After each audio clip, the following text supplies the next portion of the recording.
Liberia का झंडा लगा हुआ एक जहाज केरल के तट के पास आता है और डूब जाता है। उसमें से जो लीक होता है वो डीजल है और दूसरा CaC2 यानी कि कैल्शियम कार्बाइड। कैल्शियम कार्बाइड जो होता है जब पानी के साथ मिक्स हो जाता है तो उसमें से एसिटिलीन नाम का गैस रिलीज होता है जो ज्वालाग्रही होता है और पोल्यूशन काफी फैलाता है। एसिटिलीन वो बचपन में हार्डवेयर के दुकान में वगैरह मिला करता था, तो हम छोटे छोटे थे तो उससे एक्सपेरिमेंट करते थे कि पानी की बोतल में उसको डालना होता था और शेक करना होता था, तो उसमें से निकलने वाली जो भाप होती थी उसके ऊपर फिर माचिस की तीली वगैरह पकड़ते थे, तो ऐसी बहुत सारी आग की लपटें उठती थी। तो ये एसिटिलीन जो गैस है वो काफी एक्सप्लोजिव होती है और उसमें से जो कंबशन होता है वो काफी हीट जनरेट करता है। तो ये कैल्शियम कार्बाइड जो है अब वो पानी में रिलीज हो गया है। तो ये कोई पहली घटना नहीं है जब भारत के समुद्र तट के आसपास में कभी जहाज वगैरह डूबे हैं। ऐसा हाल ही में 15 दिनों में 2 बार जहाज जो है वो केरल के तट के पास में डूबे। तो इससे होता क्या है कि एक मरीन पोल्यूशन का प्रॉब्लम जो है वो अब नए से खड़ा हो रहा है, क्योंकि जब तेल रिसता है जहाजों में से तो वहां के सूक्ष्म वनस्पति जिसको फाइटोप्लैंक्टन कहा जाता है वो फाइटोप्लैंक्टन के ऊपर चिपक जाता है और फाइटोप्लैंक्टन की जो है वो डेथ हो जाती है। अब फाइटोप्लैंक्टन जो है वो समुद्र में प्राइमरी प्रोड्यूसर्स है,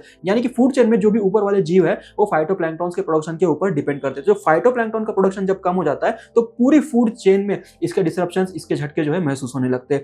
दूसरा, जो बर्ड्स वगैरह होते हैं उनके पंखों को ये तेल चिपक जाता है जिसकी वजह से बर्ड्स को हाइपोथर्मिया हो जाता है, यानी कि उनके बॉडी का टेम्परेचर जो है वो ड्रास्टिकली ड्रॉप हो जाता है और टेम्परेचर कम हो जाने के बाद इनकी मौत हो जाती है। तो समुद्र में जो सस्तन प्राणी होते हैं उनके साथ भी ये होता है, जो रिसने वाला तेल होता है उनके बॉडी से चिपक जाता है और फिर हाइपोथर्मिया की वजह से उनकी डेथ हो जाती है। इंसानों के ऊपर क्या प्रभाव पड़ता है कि मछली का कैच जो है वो कम हो जाता है, आपकी मछली को दाम मिलना कम हो जाता है और उसकी वजह से जो कोस्टल कम्युनिटीज है उनके लाइवलीहुड पर काफी प्रभाव पड़ता है, टूरिज्म भी घट जाता है। और जब मछलियों के पेट में जब ये तेल चला जाता है और इन मछलियों को फिर बड़ी मछलियां खाती है, बड़ी मछलियों को फिर और बड़ी मछलियां खाती है और अल्टीमेटली जब ये इंसान के पास आता है तो हर स्टेप में जो बायो एक्यूमुलेशन का फिनोमेना आपको देखने मिलता है उसमें जो तेल का कॉन्सेंट्रेशन है पर किलोग्राम ऑफ वेट, पर किलोग्राम ऑफ फ्लेश वो बढ़ते बढ़ते जाता है, यानी कि अल्टीमेट कंज्यूमर अगर इंसान है तो इंसान के पेट में जो जाने वाला पोल्यूशन है वो सबसे अधिक होता है। तो इसके बायोलॉजिकल रिस्क है, उसके हेल्थ के हजार्ड जो है इस प्रकार से। तो अब से डील करने के लिए जो है इंटरनेशनल कन्वेंशंस कुछ है। यूनाइटेड नेशंस के तहत इंटरनेशनल मैरीटाइम ऑर्गेनाइजेशन नाम की एक संस्था है, उस इंटरनेशनल मैरीटाइम ऑर्गेनाइजेशन ने एक कन्वेंशन पास किया था जिसको बोला जाता है मरीन पोल्यूशन कन्वेंशन, यानी कि मारपोल कन्वेंशन। 1984 में मारपोल कन्वेंशन जो है लागू हुआ था, जिसके तहत सारे देशों ने मिलकर डिसाइड किया था कि हमें जहाजों की वजह से होने वाला जो पोल्यूशन है समुद्र में उसको कम करने की जरूरत है और कोऑर्डिनेटेड एफर्ट्स लगाने की जरूरत है। मारपोल कन्वेंशन को लागू करने के लिए भारत में एक कानून है जिसका नाम है merchant shipping act. Merchant shipping act में आप जहाज में जो कोई सामान ढो रहे हो उसका रजिस्ट्रेशन करना जरूरी होता है, कौन सा सामान है, उसका हजार्डस नेचर क्या है और इन केस अगर वो जहाज डूब जाता है तो कॉम्पेंसेशन कितना देना है, किसको देना है और कॉम्पेंसेशन का अमाउंट वगैरह किस तरह से कलेक्ट किया जाएगा, ये सारे प्रावधान है। इसी को लेकर के एक इंटरनेशनल कन्वेंशन है 1969 का जिसको बोला जाता है civil liability convention. Civil liability convention में एक फॉर्मूला दिया गया है कि कॉम्पेंसेशन का अमाउंट किस तरह से सेट किया जाएगा, किस तरह से कलेक्ट किया जाएगा और जो विक्टिम देश है यानी कि जिस देश के समुद्री सीमा में अगर कोई दुर्घटना हुई है तो उस देश को कितना पैसा दिया जाएगा, किस प्रकार से दिया जाएगा। तो पैसा कलेक्ट करने के लिए एक कॉम्पेंसेशन फंड जो है वो 1993 में एस्टैब्लिश किया गया था, जिसके तहत विक्टिम जो कंट्री है वो अपना डैमेज क्लेम कर सकती है। तो अब केरल के पास में ये दुर्घटना हुई है तो इंडिया को अगर क्लेम करना है कि हमें डैमेज का कॉम्पेंसेशन चाहिए तो उस फंड में से कॉम्पेंसेशन क्लेम करना पड़ता है।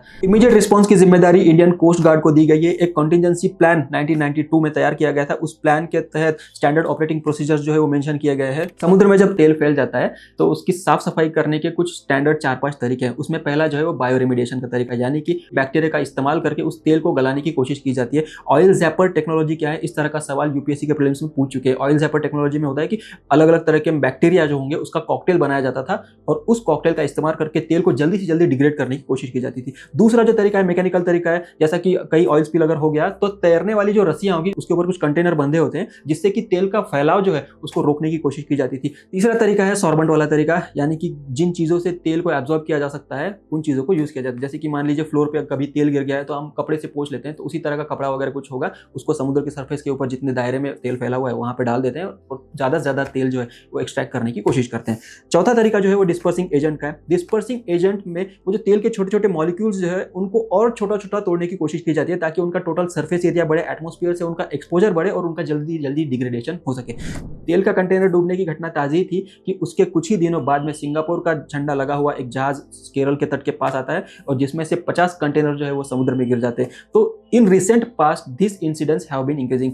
जहाजों से होने वाला समुद्र में जो पोल्यूशन है एक नई समस्या बनकर उभर रहा है। तमिलनाडु के पास में ऐसी घटना घट चुकी है, केरल के पास में ऐसी घटना घट चुकी है और गुजरात के पास में भी ऐसी घटनाएं हाल ही में छोटे मोटे टाइप की जो है वो बढ़ती जा रही है। तो इंडियन गवर्नमेंट के लिए, स्टेट गवर्नमेंट के लिए एक नया सिरदर्द पैदा हो गया है कि जमीन का पोल्यूशन तो आपको मैनेज करना ही है, वायु पोल्यूशन आपको मैनेज करना ही है, लेकिन समुद्र में होने वाला जो पोल्यूशन है उसको भी मैनेज करना है। लेकिन जहां तक जमीन का पोल्यूशन और वायु पोल्यूशन जो है सीमित तरीके का है, आप लोकल लेवल पे कुछ रेगुलेशंस ला सकते हैं, जबकि समुद्र में होने वाला पोल्यूशन जो है वो किसी दूसरे देश की जिम्मेदारी होती है, उसमें बहुत सारी पार्टीज इन्वॉल्व होती है। किसी दूसरे देश की सीमा से कोई दूसरे देश का जहाज जो है वो ट्रैवल कर रहा होता है, उसमें किसी तीसरे देश का जो सामान है वो लदा हुआ होता है। तो इस तरह की कॉम्प्लिकेशंस जो है इससे जूझने के लिए कुछ नए लेजिस्लेशंस और इंस्टीट्यूशंस की जरूरत है।